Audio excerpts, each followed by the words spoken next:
decíamos que esta discriminación que tiene el tálamo para mandar esta información a través de una vía importante que es el pedúnculo talámico hacia la corteza parietal, que es la corteza sensitiva, dentro de las cuales va a tener la primera integración de esta sensibilidad.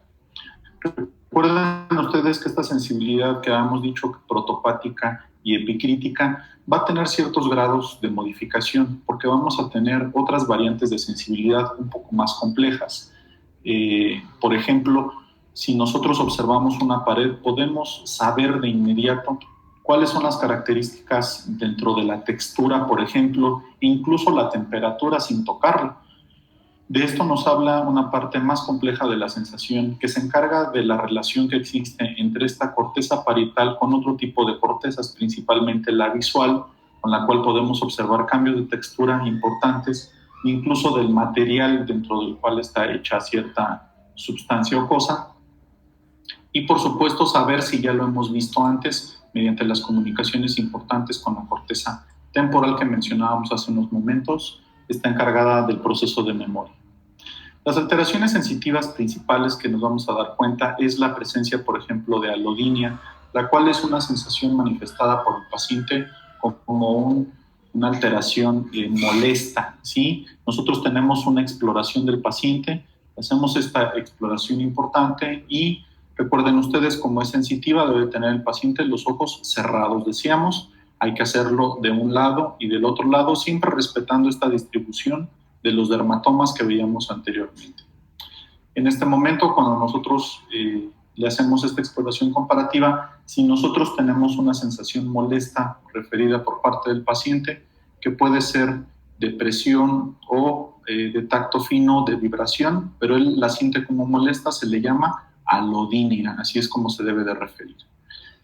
Por supuesto, puede tener el paciente una disminución de la sensibilidad al dolor, al estímulo doloroso, en algún pellizco, por ejemplo, ¿sí? Que yo trate de estimular, puede estar disminuida esta zona y se refiere como hipoalgesia o analgesia si hay una falla total dentro de esta percepción dolorosa específicamente.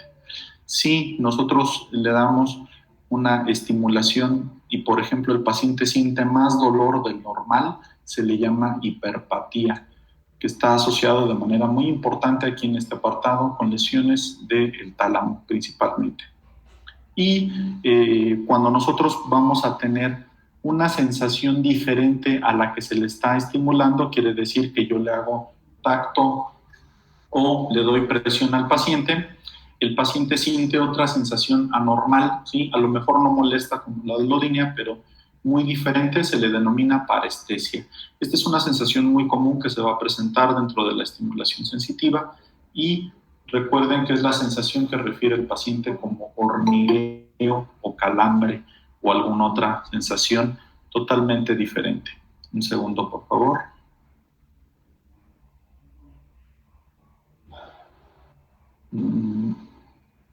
Ok, creo que estaba queriendo entrar. Perfecto, entonces hablábamos de esta sensación anormal. Curiosamente, las lesiones más importantes que se van a presentar en el paciente, quiere decir, el paciente se queja de alguna sensación o alteración anormal en el aspecto sensitivo. Lo más común es de que sea del nervio periférico, que acabamos de mencionar su vía importante.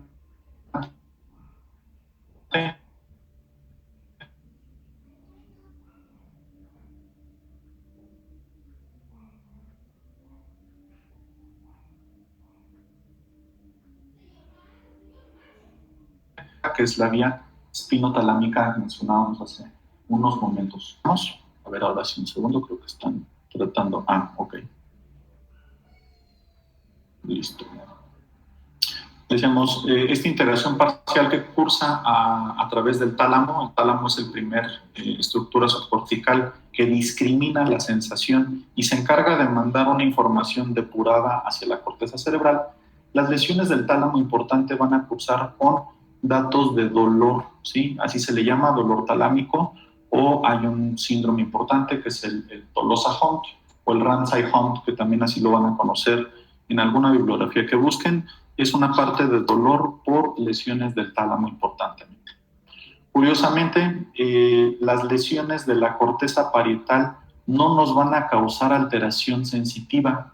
Si alguien puso atención a la clase, alguien de la clase que me diga qué alteraciones vamos a tener cuando se lesiona la corteza parietal.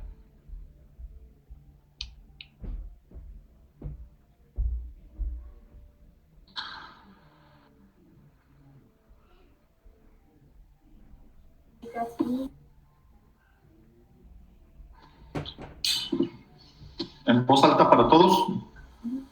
¿Paresia motora? No, corteza parietal. ¿Qué vimos que se altera en la corteza parietal? ¿Qué cosas? ¿Funciones mentales como el cálculo? Principalmente la integración de lo que estamos percibiendo. Si se junta una con otra y con otra más,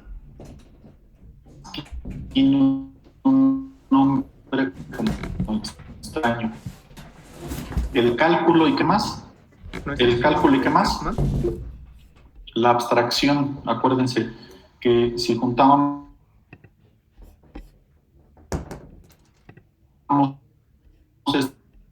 esto con las alteraciones que se van a dar. Así es el famoso síndrome de Hertzmann. Entonces, fíjense cómo a veces no es tan de hablar de las alteraciones de lesión de la corteza parietal. La corteza parietal es muy compleja en este aspecto funcional, porque curiosamente no nos van a dar gran parte de la alteración sensitiva. Nos va a dar parte de la integración de esta información. Por lo tanto, va a haber procesos más complejos como el que acabamos de mencionar, que es la falla dentro de la realización del cálculo y principalmente la abstracción. Cuando se agregan otro tipo de situaciones, decíamos la falla dentro de la discriminación y por supuesto otro parámetro importante también es la falla dentro del conocimiento específico de los dedos, se le llama agnosia digital. También las alteraciones sensitivas debemos de pensar primero en lesión e integración de esta vía sensitiva, que es el fascículo espinotalámico, que decíamos es la vía anterolateral, lesiones medulares propias, como es de las astas posteriores, y por supuesto el nervio periférico. Entonces, estos son datos muy importantes sobre la presentación sensitiva que decíamos en el aspecto comparativo y bilateral para identificar alguna de estas alteraciones importantes. El siguiente de los apartados es, por supuesto, la exploración. Recuerden ustedes que hay un tema importante dentro de la vía vestibular, entonces lo vamos a dejar como pendiente un poquito. Vamos a decirlo muy rápido. El cerebelo es la parte del cerebro que se localiza en la fosa posterior. Tenemos una rama lóbulo flóculo nodular que corresponde a las porciones más, ¿sí? Aquí adelante estaría tapándolo la médula espinal, quiere decir que esto es lo que vemos, esta parte anterior, y estas pequeñas formaciones se le llama el lóbulo flóculo nodular que corresponde al arquicerebelo. El paleocerebelo es toda esta parte superior que corresponde al lóbulo anterior y por supuesto el neocerebelo a los hemisferios cerebelosos. Este cerebelo está conectado al tallo cerebral por medio de los pedúnculos cerebeloso superior, pedúnculo cerebeloso medio y pedúnculo cerebeloso inferior, que es la retroalimentación de la que hablábamos hace unos momentos. Para no extendernos mucho, vamos a decir que el cerebelo tiene una porción del equilibrio, que es el cerebelo vestibular, que es la vía aferente o sensitiva. La del paleocerebelo, que es la vestibular también, pero es motora la que se encarga de regular este tono muscular, corresponde a este paleocerebelo. Y por último, el control motor fino, decíamos en la vía motora, que se encarga del cerebelo, es quien se encarga de medir, esa es la metría, y se encarga de la coordinación, que se le llama cocinesia. Lo más característico que ustedes van a ver dentro también las alteraciones del cerebelo va a ser de acuerdo a qué parte del cerebelo se está lastimando. Quiere decir que vamos a tener alteraciones dentro de la sensibilidad como puede ser una lesión también de las columnas o de los cordones posteriores, que nos van a dar problemas de equilibrio. Quiere decir que debemos de tener mucho cuidado porque no toda lesión de cerebelo nos va a dar problemas de equilibrio en general. Quiere decir que si también se lesiona la vía o todo el circuito por el cual le llega esta información, también vamos a tener la misma presentación clínica. Normalmente, entonces, la prueba más característica se le llama prueba de Romberg, en la cual el paciente se le pide estar de pie frente a nosotros. El paciente debe de tener una extensión de la cabeza. La extensión es inclinarlos a la parte posterior, ¿sí?, para horizontalizar o mantener neutros los conductos semicirculares. Decíamos que los conductos semicirculares son quienes mandan esta información de la cabeza dentro de la orientación para dar esta información a los núcleos vestibulares del piso del cuarto ventrículo, que flexionamos la cabeza, extendemos, la cabeza, pies juntos, se levantan los brazos. Hay varias partes donde se hace esta prueba. Hay unos que dicen que los brazos pueden ir al frente, otros lateralmente. La verdad es de que no cambia mucho, pero lo importante es de que se tengan los brazos o al frente o lateral, la cabeza extendida, y en ese momento se le pide al paciente que cierre los ojos. Cuando cierre los ojos, entonces vamos a tener la información ya directa de toda la vía completa, la información que le quitamos de los nervios motores oculares. Decíamos que los nervios motores oculares forman parte de esta información vestibular, la información que proviene de la propiocepción, que es el movimiento articular a través de los cordones posteriores, y la información de los conductos semicirculares, que es que extendamos la cabeza. Cuando cierran los ojos hay que tener mucho cuidado con estos pacientes porque sí pueden caerse. Necesitamos estar muy al pendiente de este tipo de exploración cuando se hacen los pacientes. Esta no es una prueba específica para cerebelo. Esta es una prueba nada más que me habla o de un daño de la integración de esta información propioceptiva. Recuerden, información propioceptiva es la sensación de movimiento, ¿sí?, o de posición articular. Pero el cerebelo se encarga de manera muy importante de procesar este aspecto.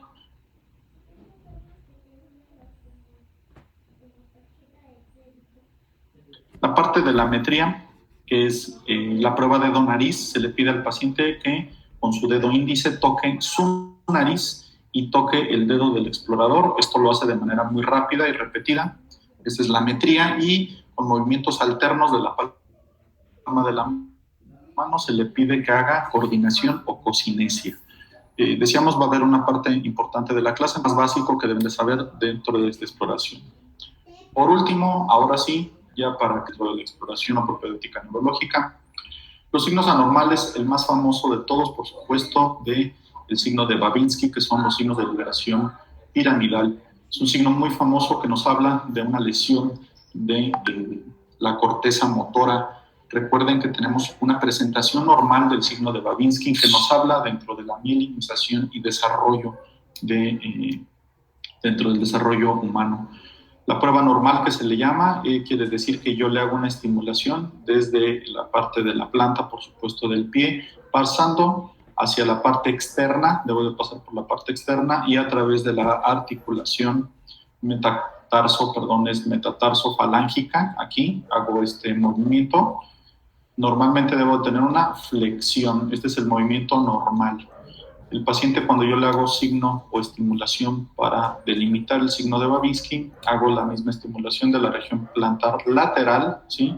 Me voy por todo el borde lateral a través de la articulación metatarso-falángica haciendo, y el paciente tiene una extensión de los dedos ahora y levantamiento y abducción, ¿sí?, de el primer cortejo. Entonces, ese es el signo de Babinski. Nos habla de una estimulación anómala o de una lesión de la corteza motora. Recuerden que en el niño, ¿sí?, hasta los 18 meses es normal este signo. ¿Por qué? Porque no tenemos todavía una mielinización ni siquiera completa, ni mucho menos adecuada para esta vía corticoespinal. Entonces, en un paciente pediátrico no voy a tener una ejemplificación del signo de Babinski porque, por supuesto, no ha completado la mielinización de esta vía motora. Por lo tanto, es a partir de los 18 meses un hallazgo anormal. Quiere decir que después de los 18 meses o en adelante en algunos niños, sí voy a tener esta parte importante para ejemplificar. Hay muchas variantes dentro de este signo de Babinski que nos sirve para nosotros identificar la misma alteración de la corteza motora, que es ejemplificado por el Shadow, por ejemplo, el Oppenheim, el Gordon, ¿sí? Que son signos que se van a presentar de igual manera, únicamente, por ejemplo, se hace de distinta manera, en algunos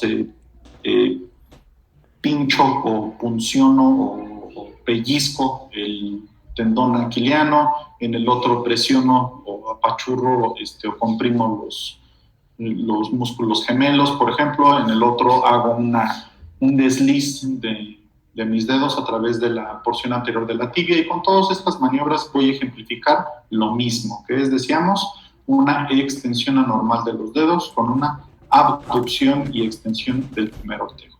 En este caso, entonces, estamos hablando de estos signos anormales o datos de liberación piramidal que nos implican lesión de la corteza. Esta es una lesión de la corteza. Ojo, no es una lesión de la vía piramidal, porque la lesión de la vía piramidal, dijimos, nos va a dar problemas de la fuerza, que son la hemiparesia, hemiplegia o la mono, bi o para o cuadriparesia que habíamos mencionado anteriormente. Los otros signos importantes van a ser los signos de irritación meningia, que son el Kernig, el Brudzinski y otro que se le llama Binda, ¿sí?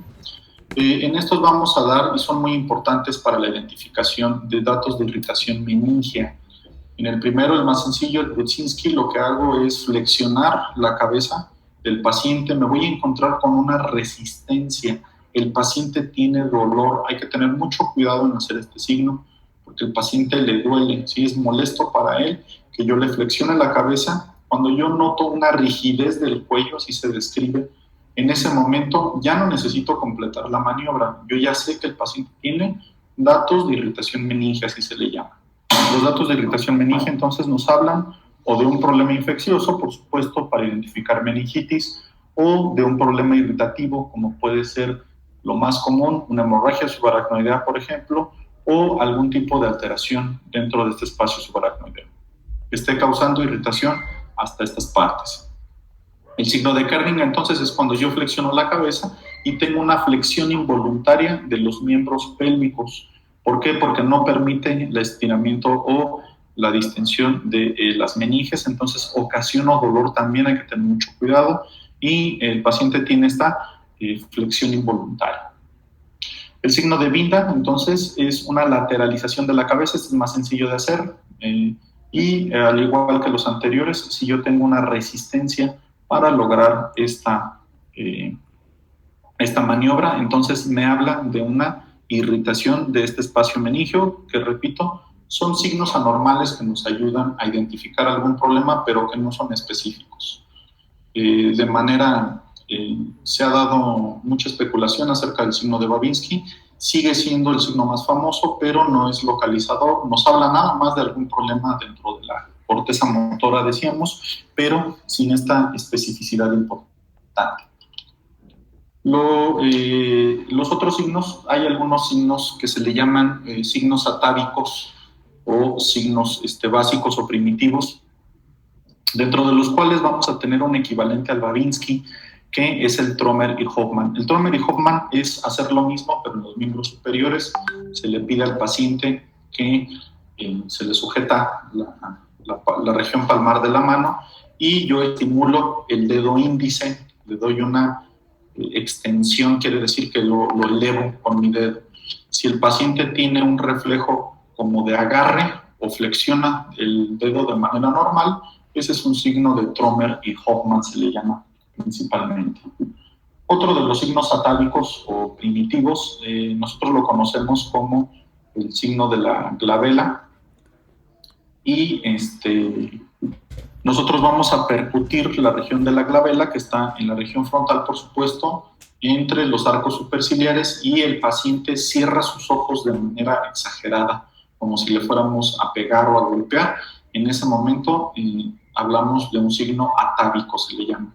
Otro de los signos importantes es en la región palmar del paciente, ¿sí? En el dorso en la palma de la mano, perdón, se le pasa un objeto romo desde la parte inferior hacia la parte de los dedos, por la línea media. Si el paciente tiene una contracción de los músculos del mentón, también se le conoce como signo atávico primitivo, que nos habla de un proceso de alteración de la corteza motora también, ¿sí? O de la corteza frontal, como sucede con el signo de Babinski. Normalmente, bueno, vamos a tener muchísimos signos. La verdad es de que hay como por lo menos unos 50 signos diferentes para nosotros ejemplificar algún cierto grado de anomalía dentro del sistema nervioso central. Esto lo vamos a dejar ya para casos específicos, por supuesto, o de otro tipo de enseñanza. Ahorita en pregrado creo que es suficiente con que sepan la mayoría de los signos anormales que se comprenden dentro del signo de Babinski, los datos de irritación meninge y, por supuesto, estos atávicos que les acabo de mencionar. Perfecto, entonces con esto se concluye la parte de la exploración. Recuerden ustedes los apartados, vamos a ejemplificarlos de nuevo. Es el estado de despierto, dijimos, ¿sí? Luego las funciones mentales, juicio, cálculo, abstracción, lenguaje y memoria, los nervios craneales, el sistema motor, una escala de Daniels, por supuesto, el sistema sensitivo con las alteraciones, exploración cerebelosa, ¿sí? Que viene ahí mismo la porción vestibular, y por último la identificación de estos signos anormales. Entonces, sí suena un poco complejo, así como se ve. La verdad es de que sí, a veces es muy difícil tener una exploración completa en el paciente, pero bueno, lo básico que se entienda es muy útil. Por lo menos ustedes sepan identificar algunas de las alteraciones que se van a presentar en estos apartados, por supuesto. No sé si tengan alguna pregunta o duda acerca de esto que acabamos de revisar. No, doctor, todo bien, gracias. No, doctor, gracias. Bueno, y por último, lo de siempre, que siempre vamos a recomendarles a los alumnos, es que tengan esta como inquietud por aprender. Ahorita, por supuesto, con este tema de las clases en línea, estoy de acuerdo, es notablemente difícil, pero que ustedes tengan esta importancia sobre la oportunidad, ¿no?, que tienen, y la obligación, por supuesto, es una obligación ya. Están en unos años en teoría superiores, entonces tienen una obligación por aprender lo que le sucede al paciente. No hablamos al principio de el diagnóstico. No puedo hacer un diagnóstico de algo que no conozco, y ya ustedes tienen esa responsabilidad de saber lo básico que son las ciencias básicas, fisiología celular, humana, anatomía, por supuesto, bioquímica, incluso física, matemáticas, química orgánica, inorgánica, que por ahí, si hay algún asunto, bueno, pues lo tengan que recuperar de alguna manera, porque ya los procesos que se deben de comprender involucran la unión o la interrelación de todas estas ciencias para que ustedes puedan entender perfectamente qué es lo que sucede en el cuerpo humano, por supuesto, cómo explorarlo y cómo tratarlo. Muy bien, pues no sé si tengan algún comentario o alguna duda que haya quedado con todo esto.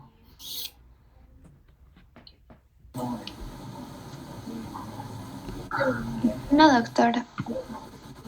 Yo solo diría, doctor, muchas gracias por su conferencia. De alguna manera les deja un gran compromiso, porque ya los orientó a todo esto y ellos tienen que, de alguna forma, ahora en sus siguientes temas, aplicar mucho de lo que les explico ahora. Muchas gracias, doctor.